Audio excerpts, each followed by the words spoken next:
Masechet Baba Kama, résumé du Daf Samer Dalet. On s'était arrêté en fait sur un passouk duquel on apprend que le voleur doit payer le double. Et en fait, c'était déjà le troisième passouk parce qu'on avait vu deux premiers psukim desquels on peut apprendre ce principe-là. Sauf que les deux premiers psukim se rapportent sur un shomer chinam, un gardien qui a juré qu'on lui a volé. Il s'avère finalement que c'est lui-même le voleur, il doit payer le double. Et donc on a vu deux Tanaïm, un Tana qui dit les deux psukim viennent pour le gardien, et un Tana dit un pasuk pour le gardien, un pasuk pour un voleur de manière générale qui doit payer le double. On avait dit, mais celui qui dit les deux psukim pour le gardien, d'où il saura que le voleur lui-même doit payer le double? Sur ça, on a ramené un troisième pasuk. Ce troisième pasuk-là, j'apprends de lui qu'un voleur qui a volé n'importe quoi, il doit payer le double. Et d'où je sais n'importe quoi, n'importe quelle chose qu'il aurait volé le rang chayav du double, ce pasuk en réalité est formulé à nouveau comme un peu comme un klal ou paratou klal. La Gemara a du mal à déchiffrer ce pasuk là dans la dracha. Le pasuk nous dit, im himatzet himatzeh biado agneva, si se trouvera chez lui le vol, mishor ad chamor ad sechaim, du taureau à l'âne à l'agneau vivant, shnaim yeshalem, il payera le double. Et la Gemara se prolonge beaucoup à expliquer quelle est la dracha, comment on s'en sort avec un pasuk comme ça, comment se fait la dracha, d'où j'apprends que tout le reste aussi, alors que la Torah ne nous a donné comme exemple que le taureau, l'âne, l'agneau, d'où je sais que pour tout le reste aussi.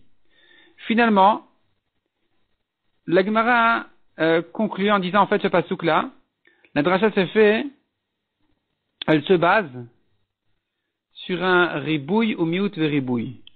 C'est-à-dire, himatzet himatzeh, ça vient inclure tout. Les détails de Shor, Chamor, Se, Chaim, ne viennent qu'exclure chacun une chose. Ça sera même pas un klal ou paratou klal où tu inclus tout ce qui ressemble au détail. Ce sera un ribouille ou miut ve ribouille, duquel tu inclus tout, sauf quelques exceptions. Et la Gemara dit en fait, himatet, himatet, ce sont deux klalim, et même s'ils sont juxtaposés, on peut s'en servir comme deux klalim, ou plutôt comme deux ribouillim, pour inclure tout le reste aussi, sauf quelques exceptions qui sont exclues des détails. Les détails, on va les rentrer entre les deux ribouim, Shor, Chamor, Se, le taureau, l'âne et l'agneau. On va les rentrer entre les deux ribouim de Himatzet, Himatzet pour exclure quelques détails. On va exclure de là les terrains, les esclaves, les shtarot sur lesquels un voleur ne rend pas le double. Autre dracha qui se fait encore des autres mots de ce pasouk, j'apprends de là encore une autre halakha, qu'un voleur qui a volé par exemple une bête et qui s'est raffaibli, la bête, pas le voleur, il devra la rendre forte, comme ce qu'il a volé. C'est une dracha de plus qui se fait aussi de ce pasouk-là. Et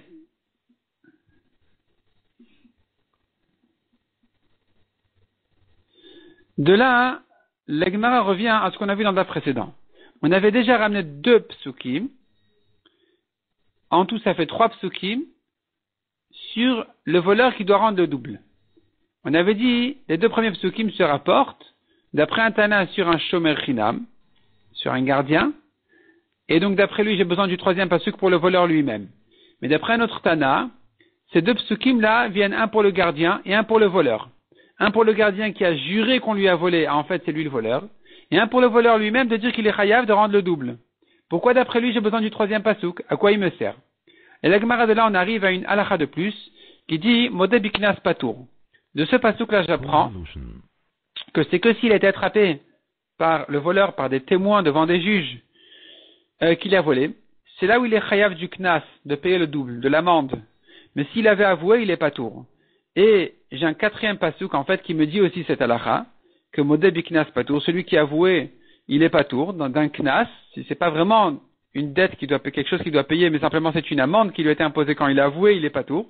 Pourquoi j'aurais donc deux psukim, le troisième et le quatrième, pour celui qui a avoué d'un knas qui soit patour, pour te dire que non seulement s'il a avoué, il est patour, mais même si ensuite il y a des témoins qui sont venus, il restera patour. Donc d'après ce Tana, eh bien, je dirais qu'il restera patour même si les témoins sont arrivés ensuite. Alors que celui qui dit que les deux premiers psukim viennent pour le gardien, le troisième pour le voleur, qui soit chayav tashlum et kefel, le double, Le quatrième pasuk viendra me dire que si quelqu'un a avoué d'un knas, il est patour. Il me manquera un pasuk pour me dire que même s'il y a des témoins qui sont arrivés ensuite, qu'il restera patour. Donc d'après lui, il sera chayav dans les cas où les témoins sont arrivés ensuite.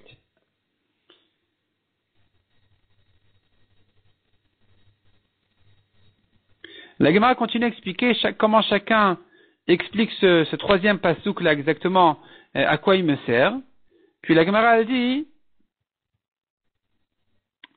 au fait, d'où je sais que le voleur il doit payer le double même sans jurer. Peut-être qu'il doit jurer. Répond la Gemara, du fait que j'ai un pasuk pour le voleur, alors que j'aurais pu l'apprendre par un kalvachomer du gardien.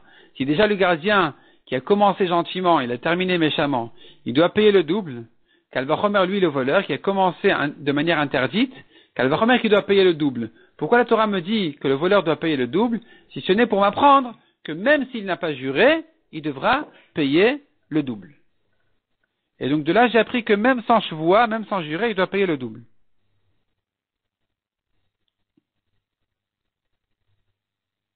Et la Gemara termine en disant, de ce pasouk-là de Himatse, si se trouvera chez lui le vol, en réalité, on a encore une racha de plus qui nous apprend que non seulement si on a trouvé dans sa main, il est chayav du double, mais même si on a trouvé chez lui, sur son toit, dans sa cour, il est chayav aussi du double. Et la Gemara explique comment je fais deux drachot du même pasuk. Himatse, il y a déjà la répétition, et ensuite il y a le changement. La Torah aurait pu se répéter en disant Himatse, ou Timatse.